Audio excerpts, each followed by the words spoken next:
What is up, everyone? Today I'm going to show you how to properly lap and kind of clean the cylinder head of a overhead valve engine. This particular one is a GX120. This would work for pretty much all of them that are single cylinder, and even some even the dual cylinder ones would be very, very similar. So I didn't show how to take it off because that is very specific.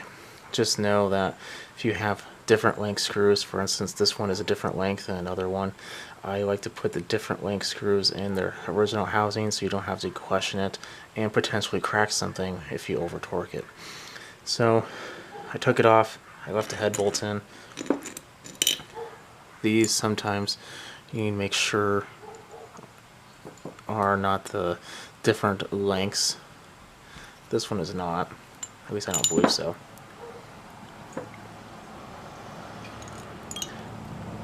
Another thing you do is make sure when you take it off you don't accidentally drop like your push rods, and you kind of want to keep them in order. Sometimes they are specific to exhaust and or intake. This is actually trash, I got a whole new kit. So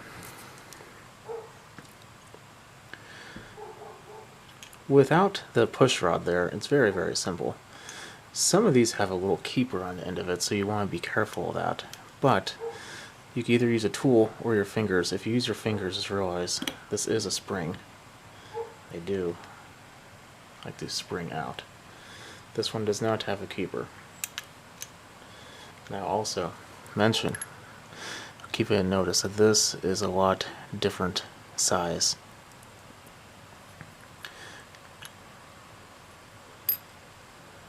There's one. Pressing down. This one does have a keeper on it. So we're going to take that off. So we're going to want to remember the order of things. That's why I kept it on this, which used to be clean before all the dirt.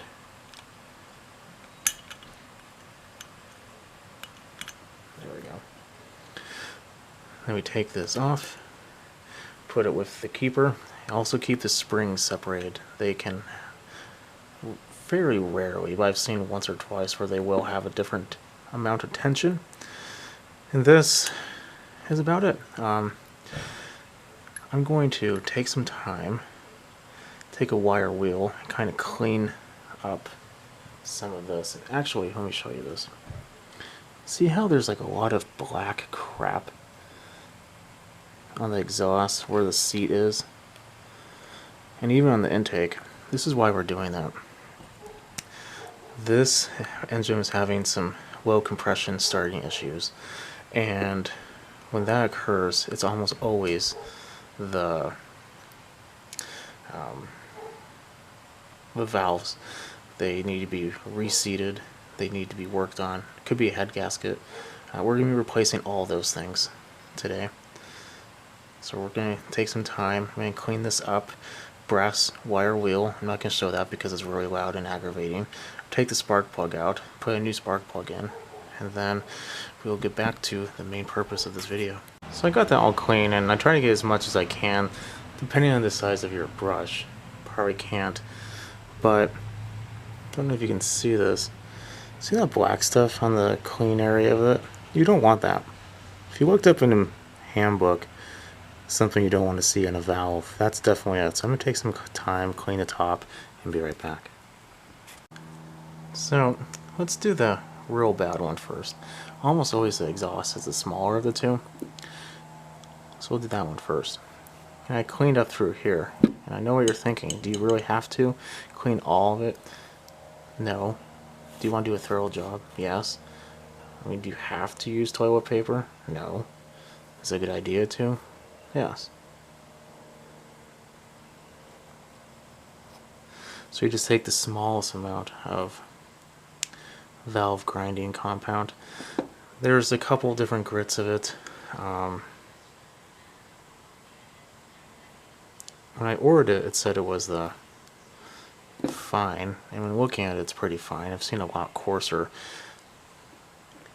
What I've noticed is if you need the real rough stuff, you have more problems than this.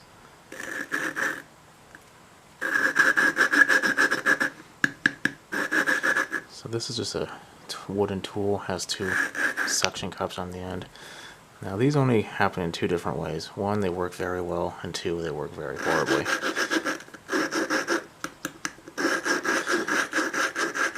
What we're doing is we're trying to get a new sealing surface for the valve, and the compound helps do so.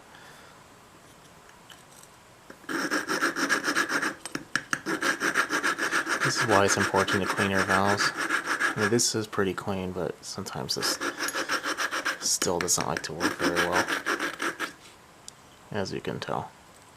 You don't have to press down on it very hard either. You just want it to make contact.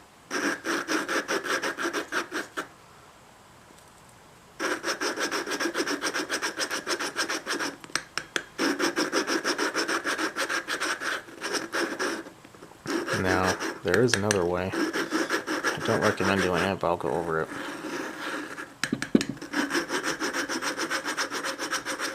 I have to relook at it.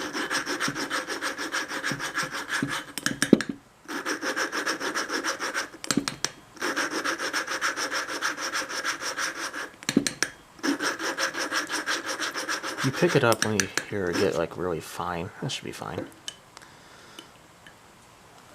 Where is it? There we go.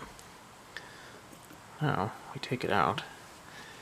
We wipe all of this ground compound off. You do not want any part of it on here. So be very thorough on removing it. So you can see how there's a nice line on there now.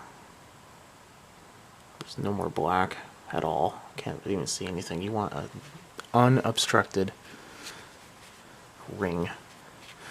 No black whatsoever, or anything really. That could be cracks. That can be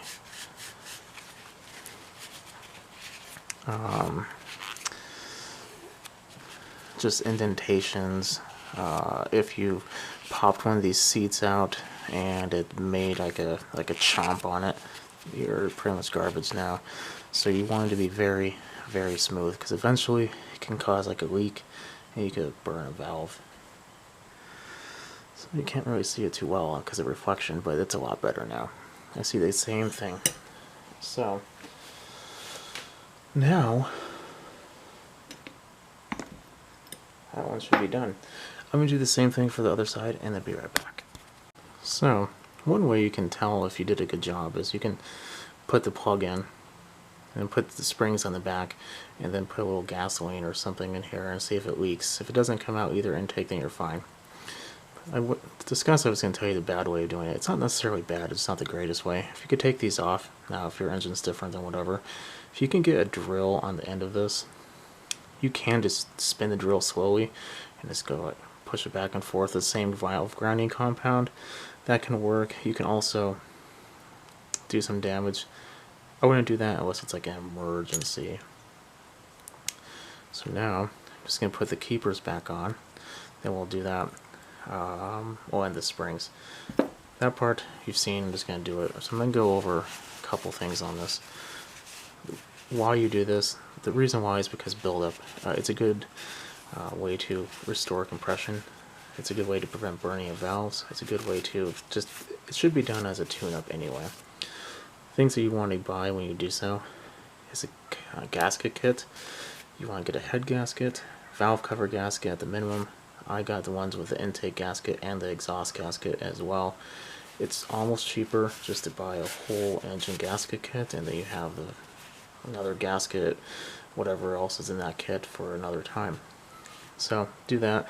I'm going to clean this up a little bit, especially since I don't want to put oil on a new gasket. In fact, let's do that now. Now you want to do this exact same cleaning that you saw here on the cylinder head itself, because you don't want to have carbon buildup on the cylinder head and put a brand new head on there. You want it to be clean. Also make sure you use carb cleaner and a very soft brush. Very soft. I like to use a plastic one on that. I use a brass one on this because this is a aluminum head, and brass is softer than aluminum. You're not really going to cause that much damage, if any at all. So you don't want to leave gouges in there. So you don't want to use like a steel head or anything like that. But other than that, you know, engine specific how to put it back on, engine specific on everything else.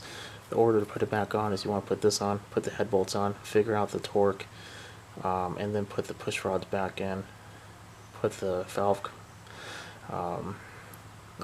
first, after you put the push rods in, you get the rocker arms put on there. You want to look at the clearance, because you probably changed the clearance a little bit. Look up the clearance in your specific engine. Most overheads are like 4 and 6. But yet again, look at yours. And that's it. So this is how you properly do a valve job on an overhead valve engine.